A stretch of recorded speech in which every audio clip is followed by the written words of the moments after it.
bienvenue dans votre émission La Réunion Léla.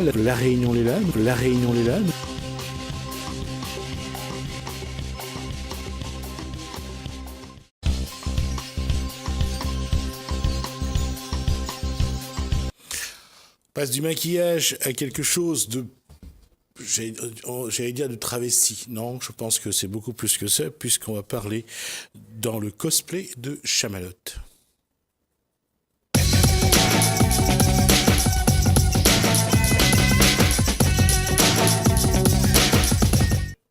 Là aussi, on se maquille, là aussi, on s'habille et on reçoit, pour en parler... C'est pas facile pour moi de dire Charlotte, donc je sais que tu t'appelles Charlotte. Bonsoir Charlotte. Bonsoir. Alors, même invité que la semaine dernière ? C'est ça. Alors, on a avec nous Symphonie Mélangée. Oui, Mélangée. J'allais dire bonsoir maman de Chamalotte, mais bon, je dirais Symphonie Mélangée. Alors, je vais vous laisser pendant le temps qui va suivre pour parler de ce que vous avez envie de dire. Donc en fait, aujourd'hui, on va parler de l'influence de la culture occidentale au Japon. L'influence de la culture occidentale au Japon. Oui, c'est ça. Ah d'accord, d'habitude je pensais que c'était toujours l'inverse. Non. En fait, c'est arrivé, on l'a regardé quand même sur Internet, faut pas avoir l'air stupide. Et ce sont des contes de Perrault, ce sont des contes français, anglais, qui sont arrivés là-bas dans les années 40, donc pendant la guerre. Et les Japonais se sont inspirés de tout ça parce que c'était magique pour eux. Voilà. Maintenant, vas-y. C'est un paradoxe, mais tout ce qui vient de l'extérieur et tout ce qu'on ne connaît pas, généralement, c'est intéressant. Magique. C'est magique. Oui, voilà. Donc en fait, oui, ça... la flotte américaine est arrivée dans la baie d'Edo et ils ont apporté tout ce qui est culture occidentale. On va juste savoir à quelle époque. En 1943. D'accord, donc c'est après Pearl Harbor alors. C'est pendant la Seconde Guerre mondiale. D'accord. Et donc du coup, ils ont apporté tout ce qui est culture occidentale. Donc ça veut dire principalement les contes de fées, la mythologie. Donc c'est pour ça que au niveau des dessins animés, des animes, des mangas, donc après là en ce moment, justement le club Dorothée, ils ont fait Sailor Moon, ils ont fait les Chevaliers du Zodiaque, tout ça c'est la mythologie grecque. Et on ne parle pas de Sangoku, de... Sangoku c'est plus tout ce qui est culture américaine. D'accord. Donc, ça reste un manga. C'est ça reste un manga. Alors, Chamalotte, j'ai une question à poser. Pourquoi Alice, donc là je suis en Chapelier et toi en Alice, pourquoi donc ce conte aujourd'hui ? Ah, parce que ce conte est mon préféré. Et par rapport au manga ? Par rapport au manga, c'est parce que ça a une beaucoup influence. Alice au Pays des Merveilles, il est représenté dans pas mal de mangas et tout, dont Pandora Hearts, Alice in the Country of Hearts, c'est un manga qui reprend les aventures d'Alice au Pays des Merveilles et tout. Ensuite, ça a été repris dans Sword Art Online. En fait, c'est des adolescents et tout qui sont plongés dans un jeu vidéo, qui sont prisonniers dans un jeu vidéo et tout, et l'héroïne principale s'appelle Alice. Donc des fois elle est habillée avec la tenue Jeanne d'Arc, donc vraiment tenue de combat et tout, et des fois elle est habillée juste en Alice au Pays des Merveilles parce que c'est censé être Alice. Alors, je peux te poser encore une question. Vas-y. Des trucs que je pense jamais, et puis là, d'un seul coup, pourquoi t'as commencé le cosplay ? J'ai pas regardé la première émission, je sais pas si t'en as déjà parlé. Pourquoi t'as commencé le cosplay ? Qui t'a incité à faire ça ? Comment t'as été invité dans certaines émissions ? Parce que t'avais été beaucoup invité, je le sais, puisque... voilà. Qu'est-ce qui a fait que tu fasses ça ? En fait, pour jouer, pour... Oui, alors en fait, le cosplay, ça a commencé en 2015 lors du Salon de l'Imaginaire, je l'avais déjà dit. Et j'avais beaucoup aimé parce que je voyais des gens venir déguisés en personnages de leur manga préféré. Donc il y avait, comment ça s'appelle? Kilari, il y avait Sangoku qui était là, Chevalier du Zodiaque, Zelda qui a un elfe. Il y avait pas mal de personnages comme ça et tout. Puis moi, ça m'avait plu. Et j'étais venue en princesse. Donc, c'était avec l'association Faria qu'on avait fait ça. Salon Et d'imaginaire au tampon. Et donc, du coup, bah, après, le fait aussi de créer son costume, de le porter, tout ça. Donc, ça, je l'ai créé. Le tablier, toute la tenue que l'on voit et tout. Ça, la jupe, tout ça, je l'ai fait. Je l'ai fabriqué moi-même. pourquoi lorsqu'on fabrique, on a des prix supplémentaires, comment ça se passe? Un autre truc, si quand même, que je voulais poser, ça m'intéresse.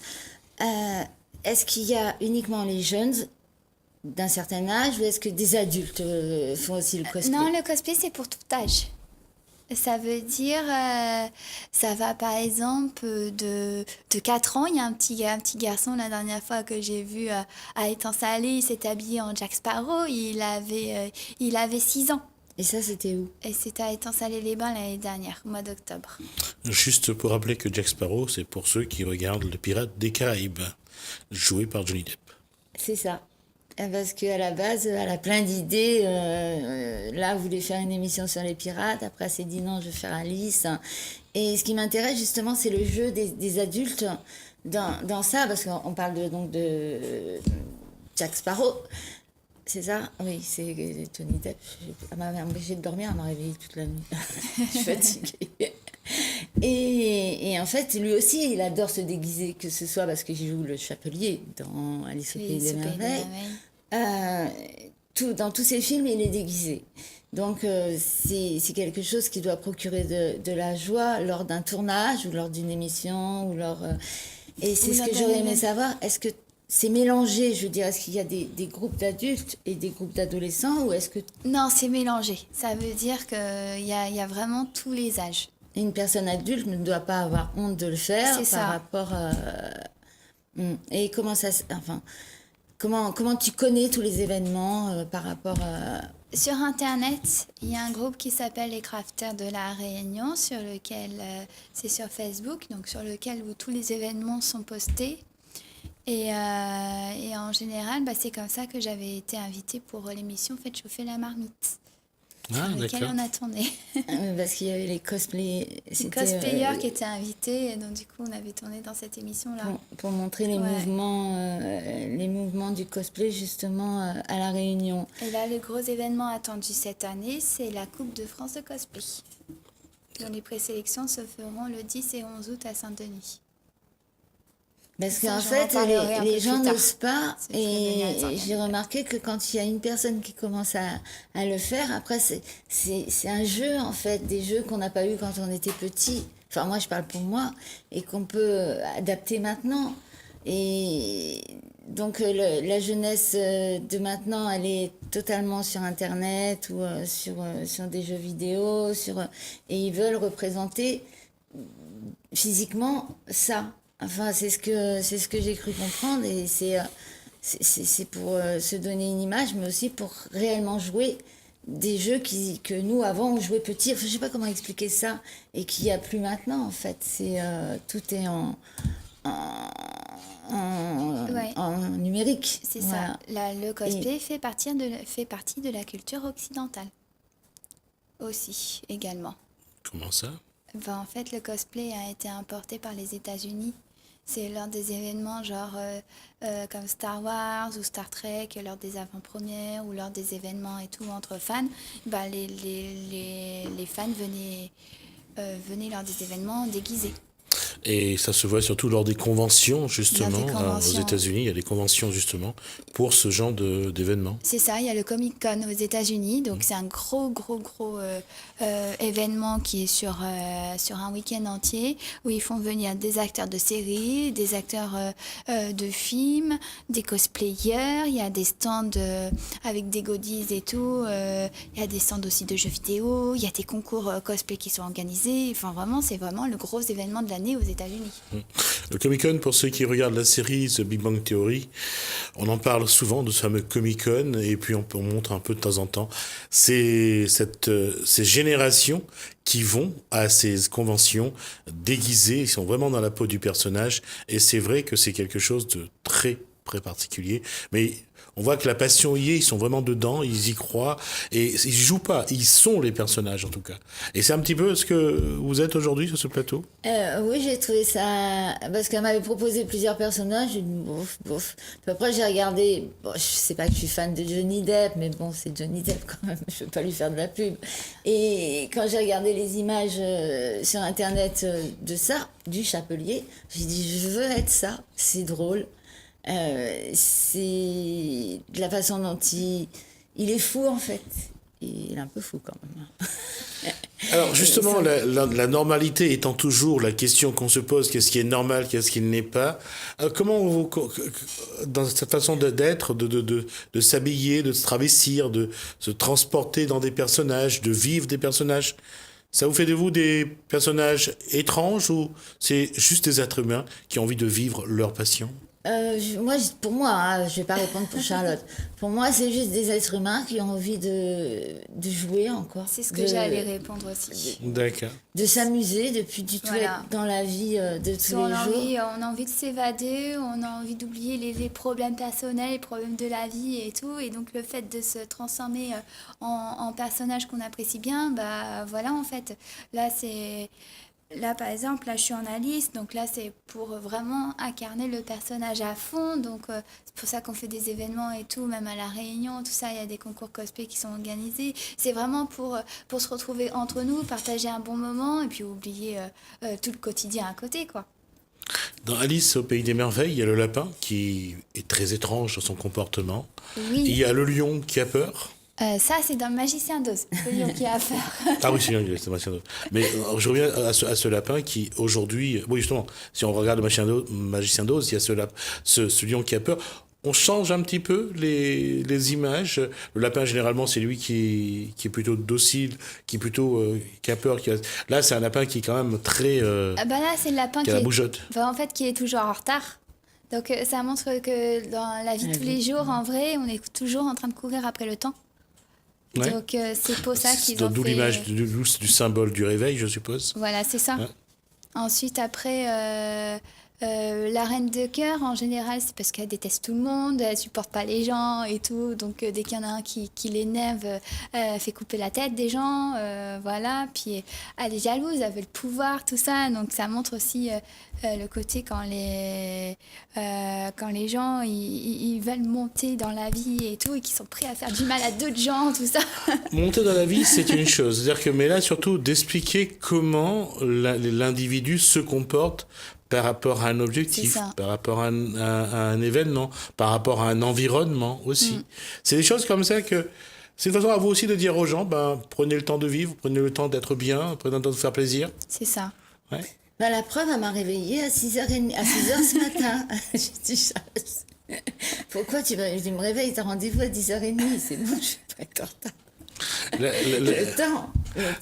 La question, elle revient, c'est cette relation qu'il y a entre vous aujourd'hui, puisque vous avez cette passion commune, ça renforce les liens entre... En fait, je l'ai converti au cosplay la dernière fois quand elle était venue dans l'émission Faites chauffer la marmite et tout. Donc, elle était venue, pareil, cosplayer, tout ça, un personnage de la série The 100, donc en une guerrière. Et donc, du coup, depuis ce temps-là, comme je l'ai converti un peu au cosplay, de temps en temps, on fait des costumes. En fait, tout notre entourage trouve ça très drôle. Ils disent non, on le fera jamais. Mais finalement, on sent qu'il y a un petit truc ils seraient prêts à le faire, mais ils ont honte, ils sont Avoir gênés. ce grain de folie pour pouvoir, enfin, et là je perds mes mots quand je dis ce grain de folie, être oser, avoir cette capacité d'oser, c'est pour ça que je dis grain de folie, pour faire le pas nécessaire, vivre ce que vous vivez en même temps. Oui, c'est ça, c'est que moi j'ai eu du mal. Hein. Oh là En plus, on n'est pas du tout de la même époque, donc c'était une époque où, quand j'ai grandi, c'était quand même relativement cadré, tout était serré.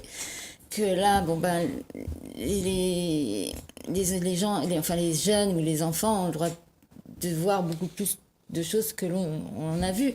Ah, j'avais honte même. C'était une honte, oui, effectivement. Alors que maintenant, bon, bah, je me dis après tout, c'est pour ça que je vais poser la question sur les adultes. Bon, je regarde effectivement tout ce qui est festival, tout ce qui est tournage, et je vois bien il y a même des personnes qui ont, je sais pas moi, 70, 80 ans, qui le font quand même. Donc ils retournent en enfance, vraiment en enfance, pas comme lorsqu'on dit il retombe en enfance. Là, il le fait consciemment. C'est étrange. La, la maman laisse sa fille choisir son cadre, son environnement, sa direction, sa façon d'être. Oui, C'est ça? oui, Ouais. oui, tout à fait. D'accord. Parce qu'on ne sait pas demain ce qui De va quoi se demain il passer. fait? Voilà. D'accord. Juste pour faire une référence à quelqu'un que tout le monde a connu dans les années 70, c'est Françoise Dolto. Donc, sans doute une des psychothérapeutes de référence en matière d'éducation et qui a toujours dit à un de ses enfants, d'ailleurs, enfin à tous ses enfants, mais vous l'avez vu sur au moins un de ses enfants, il dit fais ce qui te plaît, fais ce qui te rend heureux. Et pour ceux qui ont connu le chanteur de variété française Carlos était le fils de Françoise Dolto et c'est vrai que Carlos a fait ce qu'il voulait. Il est devenu un saltimbanque. Il a amusé les gens. Il mettait des couches. Il chantait vraiment à sa façon. Il se déguisait. À sa façon, il s'amusait. Et c'est vrai que ça, aujourd'hui, vous pensez que les autres parents, enfin pour les parents qui sont un peu plus sévères, un peu plus rigoureux, vous pensez qu'ils ont raison ou tort d'être trop sévères ou trop rigoureux? Je vais donner un exemple. Lorsque Charlotte était petite, elle avait 2 camarades, Steven et Warren. La maman, c'était ma copine, je m'entendais super bien avec. Et on était maman accompagnatrice donc de classe de maternelle. Donc là, on se déguisait aussi beaucoup. Enfin bref, si c'est vrai, ça commençait même là, j'adorais. Mais par contre, elle leur faisait faire judo, jeu d'échecs, enfin Karaté. les enfants. Les stéréotypes de l'éducation? Ils avaient aucun loisir pour eux. Et bien du coup, ça les a cassés. À 13 ans, parce qu'elle a encore eu des contacts avec eux, souvent, puisque c'était à Nice. À 13 ans, et ben, il y en a, Warren, il voulait carrément plus aller à l'école. C'est trop. Il faut faire aux enfants des choses, hein, attention. Hein, il faut leur faire tester tout un tas de trucs pour qu'ils puissent aller dans... On ne sait pas ce qu'un enfant va aimer. Il faut surtout le laisser décider ce qu'il va aimer. Parce que si nous, on lui dit, faut que tu fasses ça, c'est sûrement pas ça qu'il a envie de faire. Peut-être que oui, mais peut-être que non. Voilà. Ah, écrire, c'est une des choses que Charlotte a eu envie de faire. Oui, c'est ça. Bah, en fait, là, c'est les extraordinaires histoires de Lilou Capricieuse. Je vais le montrer, ça Donc, sera plus simple. Voilà. Donc c'est les extraordinaires histoires de Lilou Capricieuse. J'espère que ça brille pas trop. Donc voilà, ça c'est le premier ouvrage de Chamalot. Non, c'est l'un des derniers. Donc, Combien de livres Chamalot a écrit? j'en suis à 5. Bravo. Elle a reçu cette semaine, J'ai reçu un contrat d'édition donc de la part d'une maison d'édition et tout, mais ça sera plus un roman pour adultes. D'accord. Donc là, c'est un truc vraiment pour les enfants, donc tout à l'opposé et tout. Et ça raconte l'histoire d'une petite fille qui vit dans un royaume, le royaume de Fairwiz et tout, et qui regroupe tous les contes de fées. Donc, au lieu que ça soit elle, la princesse endormie, bah, c'est la chevalière qui va aller libérer le prince endormi. Et j'ai fait des illustrations, parce que j'aime bien dessiner un peu tout ce qui est manga aussi. D'accord. Donc là et là. D'accord. Ok. Merci. C'est des histoires d'abord. C'est des histoires qu'on a envie de vivre quelque part dans ton imaginaire. Bah, c'est ça en fait. Donc c'est tout ce qui est conte de fées. Donc là aujourd'hui on en a parlé et tout. C'est vraiment pour s'évader en fait. Les gens ils ont besoin de vivre un peu dans la féerie et tout. Et le fait que j'écrive des histoires là-dessus, moi aussi ça m'évade. D'accord. Et il nous reste 2 minutes sur... la question c'est ce lien qui est entre vous aujourd'hui, cette passion pour le cosplay, ça a renforcé les liens entre la maman et la fille. Oui. Parce qu'au début, je bataillais avec Charlotte parce que justement, je voulais absolument qu'elle cherche du travail, je voulais absolument qu'elle fasse ce que moi j'aurais aimé faire quand j'étais plus jeune, quoi. Et D'accord. puis elle m'a dit non, je veux écrire, Bon, l'écriture, c'est bien aussi. Après, elle m'a dit je veux absolument être publiée. J'y croyais pas trop, la preuve. Elle l'est. Et voilà. Elle se bat pour ça en tout cas. Et je Oui, voudrais juste, Chamalotte. On va voir. montrer le tableau de symphonie mélangée. Comme aujourd'hui, c'est Il est ça pas le signé. thème Un peu plus à gauche. de Alice. Un peu plus à droite, pardon, à droite. Là. Donc, Voilà. c'est une carte avec le chapelier. Et Alice D'accord. d'un côté et le chapelier de l'autre. D'accord. Et là encore, il y a le double visage avec d'un côté le clown et l'autre le visage qui est pas maquillé. En tout cas, c'est une réalité aujourd'hui. C'est vrai que pour vous, c'est important de dire que ce monde-là, il est le vôtre. Oui, pour pouvoir s'évader, comme elle l'a dit encore une fois. Jouer, s'évader et faire des connaissances. Rencontrer énormément de monde. Oui, on rencontre du monde lors des événements. Depuis que ça a commencé, Chamalotte, comment ta vie a évolué? Bah, disons que j'ai plus confiance en moi D'accord. qu'avant. Avant, j'étais timide et tout, j'allais pas trop voir les gens, tout ça. Alors que maintenant, je vais voir les gens, je suis beaucoup moins timide. Et une autre chose encore, c'est que c'est vrai aussi, ça a permis de créer le monde et d'apprendre aussi à apprécier le regard ou à supporter le regard des autres. C'est ça. Et ça m'a permis aussi de travailler dans l'animation. Donc aussi pour faire des parades Disney, pour faire des animations dans les salles de ciné et tout. Ça m'a permis de faire aussi de c'est vrai, l'animation avec les enfants, d'animer des ateliers et tout. Donc ouais, voilà, ça m'a vraiment... En tout cas, ça permet vraiment d'avancer. On arrive à la fin de l'échange, puisqu'on est arrivé au terme de nos 20 minutes. Qu'est-ce que j'allais dire? La semaine prochaine Non, c'est pas moi. Non, la semaine prochaine, ça sera le 6 mai. Donc normalement, c'est l'association Fun du Japon Réunion qui vient, dont je fais partie. D'accord. En tout cas, merci. Symphonie mélangée. Merci à Chamalotte donc pour ce cosplay. En tout cas, je ne sais pas comment les gens voient ça dans votre entourage de là où vous êtes, mais en tout cas, ça fait plaisir de voir une autre façon de voir le monde. Et ça, c'est grâce à vous. Merci Chamalotte. Merci également à Symphonie mélangée pour cette deuxième présence sur le plateau. J'espère qu'on se revoit Chamalotte la semaine prochaine. Merci à vous de nous suivre. Merci pour cette fidélité. Bienvenue dans votre émission. Bienvenue dans votre émission. Bienvenue dans votre émission. La Réunion, les Lalles. La Réunion, les Lalles. La Réunion, les Lalles.